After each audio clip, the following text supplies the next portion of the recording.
Hi friends, ಎಲ್ರಿಗೂ ನಮಸ್ಕಾರ. ನಾನು ನಿಮ್ಮನೆ ಹುಡುಗ ಡಿ ಬಾಸ್ ಬ್ರಾಂಡ್ ಮಾತಾಡ್ತಾ ಇರೋದು. ಇವತ್ತಿನ ವಿಚಾರ ಏನಂದ್ರಪ್ಪ, ಒಂದು ಮಾರಲ್ಲಾಗಿ ಜಾಗತಿಕವಾಗಿ ಹೆಣ್ಮಕ್ಳು ಗಂಡ್ಮಕ್ಳು ಯಾವ ಥರ ಇರಬೇಕು ಅನ್ನೋದನ್ನ ಇವತ್ತಿನ ಟಾಪಿಕ್ಕು. ಯಾಕಂದರೆ ಇತ್ತೀಚಿನ ದಿನಗಳಲ್ಲಿ ನೋಡ್ತಾ ಇದ್ದರೆ, ಈಗ ಹೊಸದಾಗಿ ಪರಿಚಯ ಆಗಿರ್ತಾರೆ, ಯಾರು ಅಂತ ಗೊತ್ತಿರಲ್ಲ, ಏನು ಅಂತ ಗೊತ್ತಿರಲ್ಲ. ನೀವು ಅವ್ರನ್ನ ನಂಬಿ ಹೋಗ್ತೀರಾ. ಯಾಕಂದರೆ ಇದರಲ್ಲಿ ನಾನು ಹೇಳೋ ವಿಚಾರದಲ್ಲಿ ಮದುವೆ ಆಗಿರೋ ಹೆಣ್ಮಕ್ಳಿಗೂ ಅಷ್ಟೇ, ಮದುವೆ ಆಗೋ ಹೆಣ್ಮಕ್ಳಿಗೂ ಅಷ್ಟೇ, ಮತ್ತು ಹುಡುಗರಿಗೂ ಅಷ್ಟೇ, ಹುಡುಗಿರಿಗೂ ಅಷ್ಟೇ. ಒಂದು ವಿಚಾರ ಅಂದರೆ, ಒಬ್ಬರನ್ನ ಪರಿಚಯ ಮಾಡ್ಕೊಂಡಾದ್ಮೇಲೆ ಅವ್ರ ಬಗ್ಗೆ 100 ಸಲ ಥಿಂಕ್ ಮಾಡಿ. ಯಾಕಂದರೆ ಅವರು ಒಳ್ಳೆಯವರ ಕೆಟ್ಟವರ, ನಿಮ್ಮ ಮನಸ್ಸಿಗೆ ಯಾವ ರೀತಿ ಅನಿಸ್ತೋ ಆ ರೀತಿ ಆ್ಯಕ್ಸೆಪ್ಟ್ ಮಾಡ್ಕೊಳ್ರಿ. ಈಗ ಯಾರು ಒಳ್ಳೆಯವರು ಅಂತಲೂ ಹೇಳೋಕ್ಕಾಗಲ್ಲ, ಯಾರು ಕೆಟ್ಟವರು ಅಂತಲೂ ಹೇಳೋಕ್ಕಾಗಲ್ಲ. ಈಗಿನ ಪ್ರಪಂಚನೇ ಆಗಿದೆ. ಕೆಲವುದು ದಿನದ ಹಿಂದೆ ಇನ್ಸಿಡೆಂಟ್ ನೋಡಿದಾಗ, ಮಂಗಳೂರಿಂದ ಒಂದು ಹುಡುಗಿ ಬಂದಿರುತ್ತೆ. ಅವನು ಹುಡುಗ ಒಂದು ಏನೋ ಒಬ್ಬ ಇದು ಬಾಂಬನ್ನ ತಯಾರು ಮಾಡ್ತಾ ಇರೋದು. ಅವನು ಏನು ಮಾಡಿರ್ತಾನೆ, ಯಾವುದೋ ಒಂದು ಪ್ರೀತಿ ಪ್ರೇಮ ಅನ್ನೋ ಹೆಸರಲ್ಲಿ ಮೋಸದ ನಾಟಕ ಆಡ್ಬಿಟ್ಟು ಇದು ಮಾಡಿರ್ತಾನೆ. ಒಂದು ಕ್ಯಾಬ್ನ ಬುಕ್ ಮಾಡಿರ್ತಾರೆ ತುಮಕೂರು ರೋಡಲ್ಲಿ. ಆ ಕ್ಯಾಬ್ನ ಬುಕ್ ಮಾಡಿರ್ಬೇಕಾದ್ರೆ ಅಲ್ಲಿ ಒಂದು ಅನಾಹುತ ಆಗುತ್ತೆ. ಏನಾಗುತ್ತೆ, ಮಧ್ಯಾಹ್ನ ಬಿಸಿಲಿರುತ್ತೆ, ಒಂದು 2 ಗಂಟೆ ಟೈಮಲ್ಲಿ ಕ್ಯಾಬಲ್ಲಿ ಹೋಗ್ತಾ ಇರ್ಬೇಕಾದ್ರೆ ಅವನೇನು ಮಾಡ್ತಾನೆ, ಕ್ಯಾಬ್ ಬುಕ್ ಮಾಡ್ತಾನೆ. ಅವನು ಹೇಳ್ತಾರೆ ಹುಡುಗಿನ ಅಪಹರಣ ಮಾಡೋಕ್ಕೆ ಬಂದಿದ್ದ, ಮಾಡ್ಕೊಂಡು ಹೋಗ್ತಿದ್ದ ಅಂತ ಮಾಹಿತಿ ಬಂದಿದೆ. ಅದನ್ನ ಕ್ಯಾಬ್ನ ಬುಕ್ ಮಾಡ್ತಾನೆ. ಅಲ್ಲಿ ಏನಾಗುತ್ತೆ, ಬುಕ್ ಮಾಡಿ ಸ್ವಲ್ಪ ದೂರ ಹೋದಾದ್ಮೇಲೆ ಚಾಕುವಿಂದ ಹುಡುಗಿಗೆ ಈ ಬಲಗಡೆ ಕೈಗೆ ಈ ಥರ ಚಾಕು ಎಳೀತಾನೆ. ಅದಾದ ತಕ್ಷಣ ಅವ್ರೇನು ಮಾಡ್ತಾರೆ, ಡ್ರೈವರು ತಕ್ಷಣ ಗಾಡಿ ಸೈಡಿಗೆ ನಿಲ್ಲಿಸ್ಬಿಡ್ತಾರೆ. ಆ ಹುಡುಗಿ ಏನು ಮಾಡುತ್ತೆ, ಡೋರ್ ತೆಗೆದ್ಬಿಟ್ಟು ಹೊರಟೋಗುತ್ತೆ. ಬಾಂಬ್ ಇದೆ ಅಂಕಲ್ ಓಡಿ ಅಂಕಲ್, ಬಾಂಬ್ ಇದೆ ಅಂತ ಹೇಳ್ಬಿಡುತ್ತೆ. ಆಮೇಲೆ ಮಾಡ್ತಾನೆ, ಈ ಹುಡುಗಿ ಇದ್ದಿದ್ದು ಡೋರ್ ತೆಗೆದ್ಬಿಟ್ಟು ಇವರು ಆಚೆ ಬಂದುಬಿಡ್ತಾರೆ. ಆಟೋಮೆಟಿಕ್ಕಾಗಿ ಬಾಂಬ್ ಇದ್ದಿದ್ದು ಅಲ್ಲಿ ಆ ರೋಡಲ್ಲಿ, ತುಮಕೂರು ರೋಡಲ್ಲಿ ಬ್ಲಾಸ್ಟ್ ಆಗುತ್ತೆ.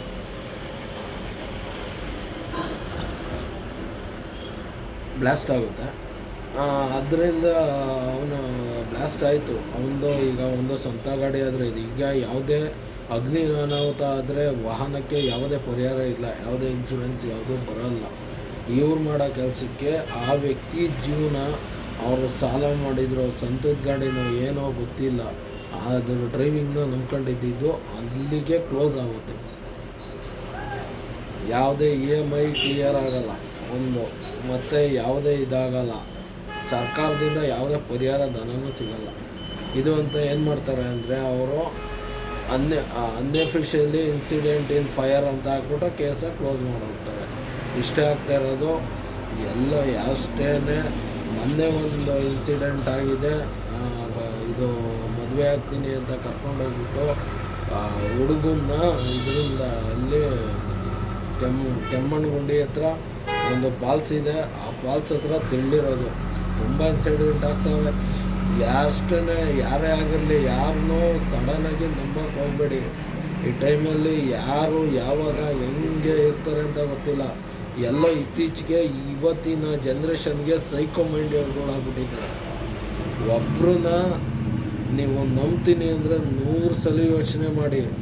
ಹೊಸಬ್ರು ಯಾರು, ಇವ್ರು ಹೆಂಗೆ ಬಂದರು, ಅವ್ರ ಹಿನ್ನೆಲೆ ಏನು ಅನ್ನೋ ಥರ ನಿಮ್ಮ ಮನಸ್ಸಲ್ಲಿ ಕಾನ್ಫಿಡೆನ್ಸ್ ಇತ್ತಾ ಅಂಥವ್ರ ಜೊತೆ, ಅದು ಒಳ್ಳೆ ವ್ಯಕ್ತಿನ ಏನು ಅಂತ ಯೋಚನೆ ಮಾಡ್ಬಿಟ್ಟು ಹೋಗಿ.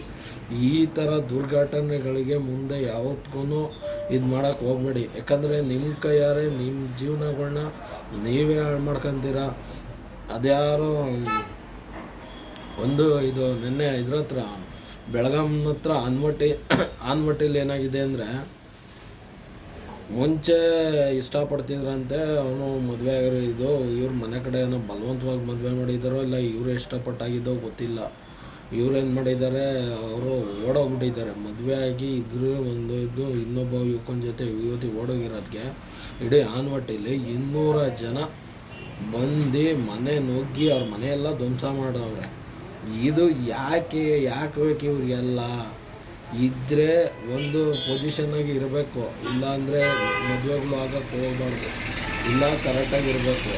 ಇದ್ರ ಬಿಟ್ಟು ಈ ತೊಂದರೆಗಳು ಇದು ಮಾಡ್ಕೊಳ್ಳೋದು, ಇವರೇ ಹೊಡೆದಾಡ್ಕೊಂಡು ಸಾಯೋದು. ಈಗ ಆಲ್ರೆಡಿ ಜಮೀನಿಗೋಸ್ಕರನೇ ಹೊಡೆದಾಡ್ಕೊಂಡು ಸಾಯ್ತಾವ್ರೆ. ನಾವೇನಾರು ಅಪ್ಪಿತಪ್ಪಿ ಈಗ ಹೇಳೋದಲ್ಲ, ನಮ್ಮ ಡಿ ಬಾಸ್ ಸರ್ಕಾರ ಏನಾರ ಬಂದರೆ ನಾನು ಫಸ್ಟು ಪಿಟಿಷನ್ ಹಾಕೋದು ಒಂದೇ ಹಾಕೋದು. ಏನಂತ ಹಾಕ್ತೀನಿ ಗೊತ್ತಾ? ಮೊದಲು ಯಾರು ಜಮೀನಿಗೋಸ್ಕರ ಫಸ್ಟು ಹೊಡೆದಾಡ್ತಾರೆ ಅವರು, ಯಾರು ಇವರಾಗಲಿ ಅವರಾಗಲಿ ಯಾರ್ಯಾರು ಹೊಡೆದಾಡ್ತಾರೆ ಅವ್ರ ಮೇಲೆ 307 ಕ್ರಿಮಿನಲ್ ಕೇಸ್ ಬುಕ್ ಮಾಡಿಬಿಡ್ರಿ. ಇವ್ರಾರ ಹೊಡೆದಾಡಲಿ ಅವ್ರಾರ ಹೊಡೆದಾಡಲಿ ಕ್ರಿಮಿನಲ್ ಕೇಸ್ ಇಬ್ಬರ ಮೇಲೂ ಬುಕ್ ಮಾಡ್ತಾರೆ ಹೇಳ್ತೀನಿ. ಅವಾಗ ಒಂದು ಸ್ವಲ್ಪ ಕಮ್ಮಿ ಆಗುತ್ತೆ. ಏನು ಇರೋ 1 ಎಕರೆ 2 ಎಕರೆ 3 ಎಕರೆ ಜಮೀನಿಗೆ ಹೊಡೆದಾಡ್ಕೊಂಡು ಸಾಯ್ತಾರೆ. ಅದು ಕೆಲಸ ಗ್ಯಾರಂಟಿ, ಅದೇ ಕೆಲಸನೇ ಮಾಡೋದು. ಒಂದು 10 ಜನಕ್ಕೆ ಇದು ಮಾಡಿದ್ರೆ, ಇಲ್ಲ ಅರೆಸ್ಟ್ ವಾರೆಂಟ್ ಯಾವನಾರ ಮಾಡಲಿ, ಜಗಳ ಆಯ್ತಾ ವಿಚಾರಿಸ್ಕೊಂಡು ಅರೆಸ್ಟ್ ವಾರೆಂಟ್ ಜಾರಿ ಮಾಡಿದ್ರೆ ಆಗ ಕೋರ್ಟ್ಗಳಲ್ಲಿ ಕೇಸ್ಗಳು ಕಮ್ಮಿ ಆಯ್ತವೆ. ಇವ್ರು ಹೊಡೆದಾಡೋದು ತಪ್ತಾರೆ, ಜನ ಬುದ್ಧಿ ಕಲ್ತ್ಕೊಂಡು ಸಮಾಜವಾಗಿ ಉತ್ತಮವಾಗಿ ಇರ್ತಾರೆ. ಇದೇ ಆಗ್ತಾ ಇರೋದು. ಇವತ್ತಿನ ಇನ್ಸಿಡೆಂಟ್ಗಳು ನೋಡ್ರಿ, ಕೊಲೆಗಳು, ಜಮೀನಿಗೋಸ್ಕರ ಹೊಡೆದಾಟ, ಇದು ಕೋರ್ಟ್ಗಳ್ಗೆ ಹೋದರೆ 4 ಅವರ್ 3 ಅವರ್ ಅಲಿಬೇಕು. ಅಲ್ಲೇ ಅವನು ಲಾಯರ್ ಕರೆಯೋವರೆಗೂ ಹೋಗ್ಬೇಕು. ಅವನು ಹೇಳೋ ಡೇಟ್ಗೆ ಪಿಟಿಷನ್ ಹಾಕ್ತಾನೆ, ಅವ್ರು ಹೇಳಿದ ಡೇಟ್ಗೆ ವಕಾಲತ್ ಹಾಕ್ತಾರೆ. ಅವ್ರು ಜಡ್ಜ್ ಮುಂದಕ್ಕೆ ಹಾಕೊಂಡು ಹೋಗ್ತಾ ಇರ್ತಾರೆ. 1 ವರ್ಷ ಆಗೋದು 5 ವರ್ಷ ಎಳೆದ್ಬಿಡ್ತದೆ. ಜಮೀನು ಕೇಸ್ ಡಿಕ್ಲೇರ್ ಇರೋದು 3 ವರ್ಷ, ಅಲ್ಲಾಗೋದು 5 ವರ್ಷ. 2 ವರ್ಷ ಆರಾಮಾಗಿ ಲಾಯರ್ಗಳಿಗೆಲ್ಲ ಫೀಸ್ ಕೊಟ್ಕೊಂಡು ಸುತ್ತಾಡೋದೇ ಆಯ್ತದೆ. ದುಡಿಯೋದೆಲ್ಲ ಅರ್ಧ ಕೋರ್ಟು ಕಚೇರಿಗೆ ಕಟ್ಟೋದೇ ಆಯ್ತದೆ. ಅದಕ್ಕೆ ಏನು ಮಾಡಬೇಕು ಅಂದರೆ, ಯಾರ್ಯಾರು ಈ ಥರ ಹಿಂಗೆ ಓಡಾಡ್ತಾವ್ರೆ ಅನ್ನೋರ ಮೇಲೆ ಕ್ರಿಮಿನಲ್ಲು ಮತ್ತು ವಾರೆಂಟ್ ಕೇಸ್ ಇಶ್ಯೂ ಮಾಡಬೇಕು. ಡಿ ಬಾಸ್ ಏನಾರ ಬಂದರೆ ಗ್ಯಾರಂಟಿ ಪಿಟಿಷನ್ ಹಾಕೋದು, ಅದನ್ನೇ ಗ್ಯಾರಂಟಿ ಅವ್ರಿಗೆ, ಅದನ್ನೇ ನಾವು ಇದು ಮಾಡೋದು. ಇದು ಯಾಕಂದರೆ ಅತಿ ಹೆಚ್ಚು ಇದರಲ್ಲೇ ಹೊಡೆದಾಟಗಳು ಆಯ್ತಾ ಇರೋದು, ಈ ಬೇರೆ ಇದ್ರಲ್ಲ. ಒಂದು 10 ಜನಕ್ಕೆ ಹಾಕಿದ್ರೆ ಅವಾಗ ತಣ್ಣಗಾಗೋಯ್ತಾರೆ. ಇರಪ್ಪ ನಾವು ಯಾಕೋ ಹೊಡೆದಾಡ್ಬಿಟ್ಟು ಅಣ್ಣ ತಮ್ಮದಿರು ಹೊಡೆದಾಟಕ್ಕೆ ಹಳ ಜಮೀನೇ ಕಾರಣ.